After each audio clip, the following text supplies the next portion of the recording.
1999 সালে প্যারিসের ইউনেস্কো সদর দপ্তর থেকে আন্তর্জাতিক মাতৃভাষা দিবস ঘোষিত হওয়ার পর পরবর্তী বছর থেকে দিবসটি যথাযোগ্য মর্যাদায় পালন করে আসছে ইউনেস্কো।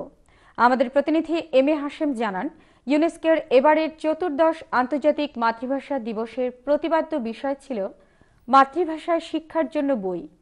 বাংলাদেশ এবং ইউনেস্কোর সাথে এবার আয়োজক দেশ হিসেবে হাঙ্গেরি আন্তর্জাতিক মাতৃভাষা দিবসের অনুষ্ঠানে যুক্ত হয়। ইউনেস্কো অনুষ্ঠিত এই সেমিনারে বাংলা ভাষার অতীত ইতিহাস তুলে ধরা সহ মাতৃভাষাগুলোকে বিশেষ কতগুলো ভাষার আগ্রাসন থেকে কিভাবে রক্ষা করা যায় সে বিষয়ে বিশদভাবে আলোচনা করা হয়। এই সেমিনারে আলোচনায় অংশগ্রহণ করে বক্তব্য রাখেন ইউনেস্কোর হাঙ্গেরির স্থায়ী প্রতিনিধি কাটালিন বুগে, ফ্রান্সে নিযুক্ত বাংলাদেশের রাষ্ট্রদূত শহীদুল ইসলাম, ইউনেস্কোর প্রতিনিধি আন্দ্রিয়া মিসেজা, হাঙ্গেরি বুদাপেস্টের ইউথভোস লোরান্ডো, ইউনিভার্সিটির শিক্ষক টিবোর ফ্রান্সের বাংলা ভাষার শিক্ষক অধ্যাপক ফিলিপ বানিয়তি, ফ্রেডি বাসোয়েল সহ অন্যান্যরা। এই সেমিনারে ইউনেস্কোর মহাপরিচালক ইরিনা বাকুবার পক্ষ থেকে বক্তব্য পাঠ করা হয়। অনুষ্ঠানের দ্বিতীয় পর্বে ছিল সাংস্কৃতিক অনুষ্ঠান।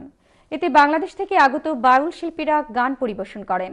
এরপর প্যারিসের আইফেল টাওয়ারের সামনে অস্থায়ী শহীদ মিনার নির্মাণ করে 52 ভাষা শহীদদের প্রতি শ্রদ্ধা নিবেদন করেন ফ্রান্সে বসবাসরত বাংলাদেশিরা।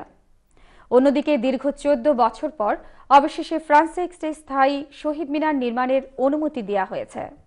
আগামী 24 ফেব্রুয়ারি উদীচী শিল্পগোষ্ঠী ফ্রান্স শাখা কর্তৃক আয়োজিত আন্তর্জাতিক মাতৃভাষা দিবসের অনুষ্ঠানে উবারলিবিয়ের মেয়র মিস্টার জ্যাক সালভেতের আনুষ্ঠানিকভাবে শহীদ মিনার নির্মাণের ঘোষণা দেওয়ার কথা রয়েছে। এসেছে তাদের আত্মত্যাগের কথা বারবার এসেছে আলোচনায়। আমি তো ছিলাম, আমি যেহেতু এই ইউনেস্কোর ভেতরে চাকরি করতাম, অ্যাজ এ ফাংশনারি আমি যতখানি পারি আমি সাহায্য করেছি ওদেরকে।